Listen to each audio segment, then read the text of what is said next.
Mbolo à tous, si vous êtes parents, il y a de grandes chances que vous ayez déjà utilisé un écran pour survivre. Ici, on ne juge pas, on comprend. Bienvenue dans Madame K, déconnecte et reconnecte, le rendez-vous des parents parfaitement imparfaits qui souhaitent se reconnecter à l'essentiel. Je suis Madame K, éducatrice et praticienne en neurosciences appliquées, entre deux rires et quelques vérités qui piquent, parce qu'on va se parler franchement entre parents, parce que oui, je suis aussi maman. On va vulgariser les neurosciences, on va décoder les comportements pour sortir de la parentalité réactive et embrasser la parentalité que nous méritons tous. Oh là là, bienvenue. Aujourd'hui, j'ai envie de commencer cet épisode par une phrase que j'aimerais que vous graviez dans un coin de votre esprit. Si c'est possible pour moi, ça l'est aussi pour vous. Je répète, si c'est possible pour moi, ça l'est aussi pour vous. Je sais ce que certains d'entre vous se disent parfois en m'écoutant. Ils se disent, oui, Madame K, c'est bien beau vraiment tes théories sur les neurosciences, mais dans la vraie vie avec de vrais enfants, c'est impossible à faire. Alors aujourd'hui, on pose toutes les théories de côté. Je vais vous raconter une histoire, mon histoire. Une histoire qui s'est passée chez moi il y a 3 ans. L'histoire de 8 enfants, 4 semaines de vacances et un défi fou. 0 écran le temps de 4 semaines. Restez avec moi, je vous explique comment l'enfer promis s'est transformé en un rituel magique. Remontons un peu le temps. Il y a 3 ans, ma maison s'apprête à vibrer très fort. J'accueille 8 enfants pour 4 semaines complètes de vacances. Alors, je tiens à préciser quelque chose d'important. 8 enfants âgés entre 3 et 8 ans à ce moment-là.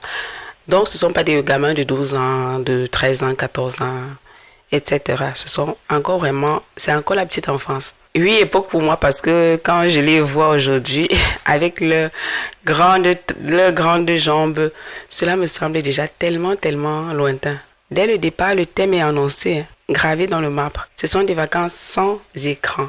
Sur les 8 enfants, 6 étaient ce qu'on appelle les enfants exposés dans leur quotidien. Télévision, smartphone, des parents. Vous vous reconnaissez probablement, n'est-ce pas? Toi qui donnes ton téléphone à la petite princesse et au petit prince là. Tablette pour d'autres. Bref, les écrans faisaient partie de leur routine, visible et invisible, de leur manière de s'occuper, de tromper l'ennui, comme beaucoup d'autres enfants d'ailleurs. Les bébés sont arrivés à la maison un peu incertains. Les pauvres devaient se demander comment survivre à des vacances sans télévision. Mon Dieu. Ils devaient aussi et surtout trouver cela pas normal, puisque voilà, ce sont des vacances et c'est connu dans le monde entier que les enfants deviennent propriétaires de la télécommande durant cette période. Je n'étais pas dans leur tête, mais je me doute bien qu'ils devaient se dire qu'ils arrivaient en enfer. Je crois que c'est ce que j'aurais pensé à leur âge, à ce moment-là. Et vous savez quoi? Nous avons passé 4 semaines absolument magnifiques. Pas de crise de nerfs quotidienne, pas d'ennui mortel, au contraire.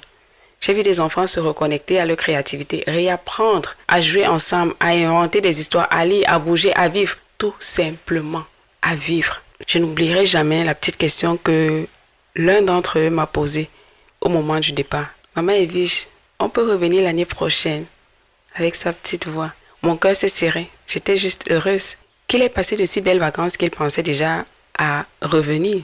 Alors, je vous explique, c'est difficile à croire pour certains, mais je suis ce qu'on appelle une maman stricte. Autant je leur donne mon amour, autant je ne négocie pas avec les règles et le respect.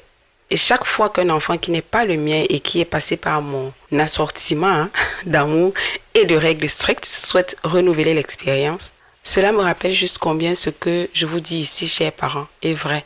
Les enfants ont besoin de cadres clairs. C'est tout. Ils ne vous aimeront pas moins parce que vous avez repris la télécommande ou refusé d'acheter une tablette. Non, pas du tout. Votre amour ne se négocie pas. Il se vit dans la connexion que vous créez au quotidien, notamment à travers le temps vrai passé ensemble. Et donc pour cette première expérience de vacances sans écran, le succès a été tel que l'expérience est devenue notre tradition. Nous l'avons renouvelée l'année suivante et encore celle d'après.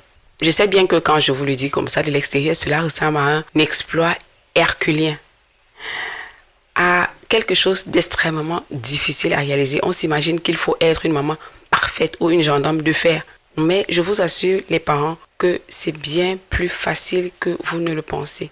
Pourquoi? Parce que le cerveau des enfants est formidable. Dès qu'on coupe le signal des écrans et qu'on leur offre un cadre sécurisant et de l'espace pour créer, leur nature reprend le dessus. L'ennui devient le moteur de leur imagination. Alors, comment on fait? Si vous voulez, vous aussi, tenter l'expérience, que ce soit pour un week-end, une semaine ou un mois, voici mes 3 secrets pour que ça marche. Annoncer la règle avec clarté et bienveillance. Les enfants ont besoin de savoir à quoi s'entendre. Tout le monde d'ailleurs. On ne piège pas un enfant, on l'embarque dans une aventure magique. Vous savez combien ils adorent la magie. Alors, annoncer la règle au départ. Ok? Proposer des alternatives saines. Pas besoin d'organiser Disney World à la maison, non. Un bon livre, des crayons de couleur, des jeux de société ou juste le droit d'aller jouer dehors et de fabriquer des choses avec 3 fois rien. De la boue, de la terre, de l'eau, tout ce que vous voudrez. Mais proposer des alternatives simples.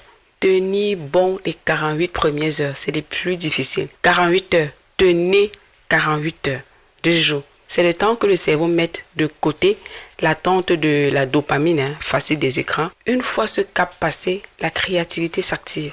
Et parce que ma mission, c'est de vous accompagner, je ne vous laisse pas les mains vides. Ce défi, je ne l'ai pas fait que chez moi. Aujourd'hui, j'ai aidé une centaine de familles à réduire le temps d'écran de leurs enfants et pour certaines, à le supprimer même complètement. Et ces familles et leurs enfants se portent beaucoup mieux. Pour vous aider, vous aussi, à y arriver sereinement, j'ai conçu un outil simple mais puissant. Alors fermez les yeux un instant et imaginez. Imaginez un outil qui organise les vacances et les journées de vos enfants à votre place.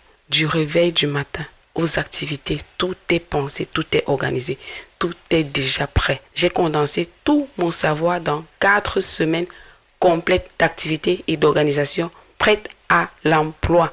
Et le meilleur dans tout ça, vous n'avez rien à penser, rien à préparer, rien à inventer, rien à planifier. Tout est déjà pensé pour vous. Vous ouvrez simplement le fichier et la journée commence, l'esprit léger.